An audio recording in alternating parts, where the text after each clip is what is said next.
The sun beat down on the backs of the Israelites. They were slaves in Egypt. Pharaoh the king made them build his cities. The work was hard, the days were long, the Israelites missed their homes. They dreamed of freedom.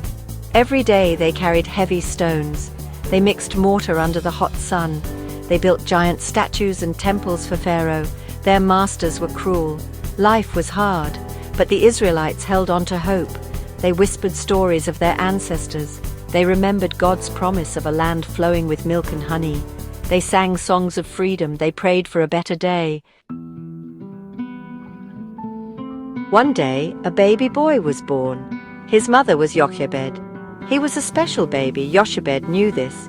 She wanted to keep him safe. Pharaoh had ordered all baby boys to be killed. Jochebed was a brave woman. She hid her baby for 3 months, but she couldn't hide him forever. She took a basket. She put the baby inside. She set the basket in the reeds by the river. The baby's sister, Miriam, watched from afar. Pharaoh's daughter came to the river to bathe. She saw the basket. She opened it. There was a baby. The princess felt sorry for him. She named him Moses. She took him as her own son. Miriam came out of her hiding place. She asked Pharaoh's daughter if she needed someone to help care for the baby. The princess agreed. Miriam ran to get her mother. Jochebed was able to care for her own son in Pharaoh's palace. Moses grew up in Pharaoh's palace. He learned to read and write. He learned about war and politics, but he never forgot his own people. One day, he saw an Egyptian beating an Israelite slave. Moses was angry. He killed the Egyptian. Pharaoh found out. He wanted to kill Moses. Moses fled into the desert. He wandered for days. He was alone and afraid. He came to a mountain called Horeb. There, God spoke to Moses. He spoke from a burning bush. The bush was on fire but did not burn up. God told Moses to go back to Egypt. He told Moses to lead the Israelites out of slavery. Moses was afraid. He said, "I am not a leader. I cannot speak well." But God promised to be with him. God gave Moses strength. Moses returned to Egypt. He went to Pharaoh. He said, "Let my people go." Pharaoh laughed. "Who are you?" he said. "I will not let them go." So God sent plagues upon Egypt. The Nile River turned to blood. Fish died. The water smelled terrible. The Egyptians could not drink it. Then frogs came. Frogs were everywhere, in their houses, in their beds. God sent more plagues. Gnats and flies filled the air. The livestock became sick and died. Boils covered the skin of the Egyptians. Hail destroyed their crops. Locusts ate everything that was left. Darkness covered the land. Pharaoh's heart was stubborn. After each plague, he promised to let the Israelites go. But as soon as the plague was over, he changed his mind.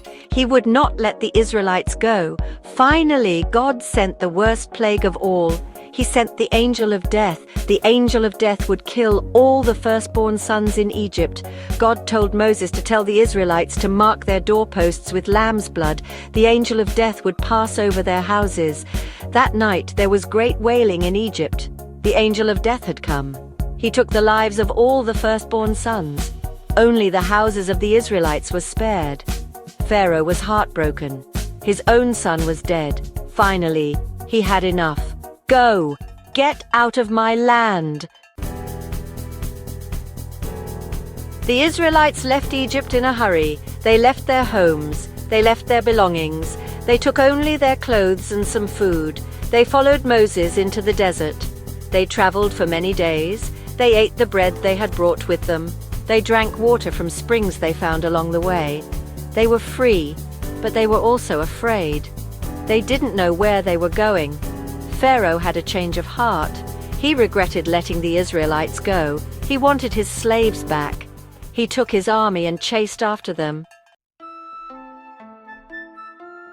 The Israelites came to the Red Sea. They could go no farther. And Pharaoh's army was closing in. The people were terrified.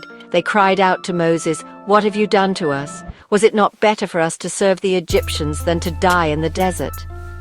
Moses stretched out his hand over the sea. The Lord sent a strong east wind. It blew all night. The waters parted. A dry path appeared through the middle of the sea. The Israelites walked through the Red Sea on dry ground. The water stood up like walls on either side of them. Pharaoh's army followed them into the sea. When the Israelites were safe on the other side, Moses stretched out his hand again. The waters crashed down on the Egyptian army. Pharaoh and all his soldiers drowned. The Israelites were safe. They were free. They looked back at the Red Sea. They could not believe what they had seen.